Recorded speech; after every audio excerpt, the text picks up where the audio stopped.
initial reaction to what you see there? Yeah, I mean, it's exciting. All the drama was taken out of it early, just being one of the first teams up there. You know, regardless of where you go, who you play, it's going to be a good challenge. I mean, like I said, after the game on Saturday, it's 5 wins to Omaha, no matter how you draw it up. And, you know, obviously our whole focus right now is finding out a way to beat Northeastern. Obvious connections with Coach Van Horn being in that same regional. What's your history playing against him, and what's that dynamic like? I want to say, so we played Arkansas 4 times when I was an assistant here. They came up here for 2. We went down there for 2. It's just always, you know, and then when I was at A&M, you know, we played them. Been in that ballpark a few times now. And, yeah, it's always a little bit, you know, weird when you're playing one of your, kind of somebody in your tree a little bit. But this weekend it's going to be all about the baseball. There's really no doubt about that. Will, what were you expecting heading into today? Didn't really know what to expect. The only thing I expected was to see our name called. We knew that was going to happen. Beyond that, I had really no idea. I mean, you look at all the predictions and everything else. I mean, anywhere from the West Coast to Texas to Arkansas, you know, anywhere in between. So I had no idea what to expect. I know our guys are just excited. You're a Power 5 champion going to the #1 seed. I know you haven't seen the whole field, but you kind of feel like the Big Ten got penalized again? I would say not playing non-conference games, you know, may have ended up. I don't know who's getting in from the Big Ten. I don't know how many. I don't know where they're going. But I don't know. It's hard to say. I think that you know, we played as well as we can play, and that's all we got to keep doing. Arkansas won the SEC tournament in regular season. You've been a part of that league. How hard is that to do, and what do you know about their team? It's extremely difficult to do. I think there's only been maybe 1 or 2 other teams that have ever done it. You know, it's just the grind of the season plus the tournament on top of that is probably as good a tournament as you're going to see anywhere in the country, just top to bottom. But they obviously have a great team, #1 national seed for a reason. You know, very complete team. I don't know, haven't, you know, looked too much into it yet. That's what this week's going to be about, is just finding out a lot about Northeastern right away, and then go from there. Will, do you communicate with Dave? Yeah, we do pretty regularly. He reached out to me after we won. I reached out to him after, you know, they won the regular season, and we keep in touch, you know, via text typically, and yeah, we've maintained that line of communication. Do you feel like the style of play that you guys play is, you know, at its roots similar to what he's done? I know he's evolved over the years, but Sure.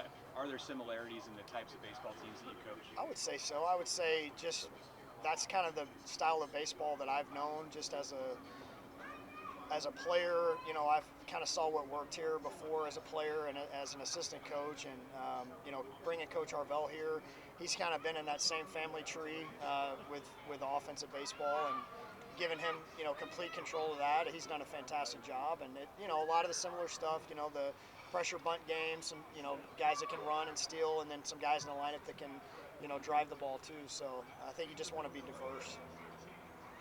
What are the challenges of strategizing your pitching for the weekend and kind of knowing who you want to throw on each day going forward? Well, you know, at first glance, I mean, we've done one thing all year, you know, so it's Povich has been our Friday guy all year long. You know, Northeastern obviously has a great team. I don't think they lost 10 games all season long. So I don't really know how I'll have to dive into everything, but I would imagine we're not going to do too much different this weekend. The way you guys were able to shut down Michigan so well with your pitching staff, how confident are you in those guys heading into a regional? Yeah, I mean, the same confidence I've had in them all year. I mean, they've really, they've pretty much the whole year we've seen our guys throw strikes. They've been on attack. You know, they're not scared of the moment. They make some of their biggest pitches to get off the field when they have to, and that's part of being a good pitcher and a good pitching staff as a whole, is how do you limit the damage? Are you giving up the crooked numbers? Are you allowing the 2-out hits, things that put momentum in the other team's dugout? I think the one thing our pitching staff's done all year is they've thrown strikes and they've made pitches to get off the field when they need to, and we saw that this weekend as well. Well, how much did the pod format maybe give you a better sense of how a team could do in a regional format when you're playing multiple games? Well, it gave us a shot to see Perry, you know, come out and see what an opener type situation looks like, and you know, see some guys kind of emerge that maybe hadn't been used a whole lot in the 3-game sets.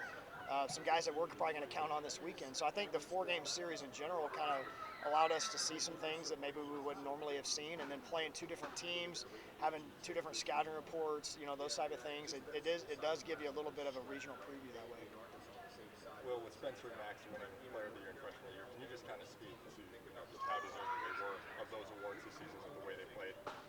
Yeah, with Max, the freshman of the year, I mean, it's pretty crazy how his regular season went. He hit a home run I think the first pitch of his collegiate career, and then ends up hitting a home run his last at bat of his regular season of his freshman year. So in between that, he was just very, very consistent. I'm really proud of how much he's improved at third base throughout the course of the year too. He DH'd a little bit early. He's really worked hard on his defense. I mean, you've seen him take away runs out there. I mean, that's been a big improvement in his game, but just in general, his offensive game has been very, very consistent. He's hit in the middle of our order the whole year. Very deserving. I think he was probably top 3 in the conference in hits, so all stuff that's tough to do, coming as a freshman, playing right away, number 1. And I've said this before with him, just facing a college right-handed slider for the first time and doing what he's done is very, very impressive. And then Spencer has meant everything to this team, just as far as the pitching side of it. If we don't have him at the back end of games, what's our record look like? He's hitting a 3-hole. He's played as good a college shortstop as I've ever seen in my life. He's been a leader for the team. I mean, very, very deserving on his part as well. He's taken everything we've asked him to do and then some and done it. And I think he was the most valuable player in the conference without question.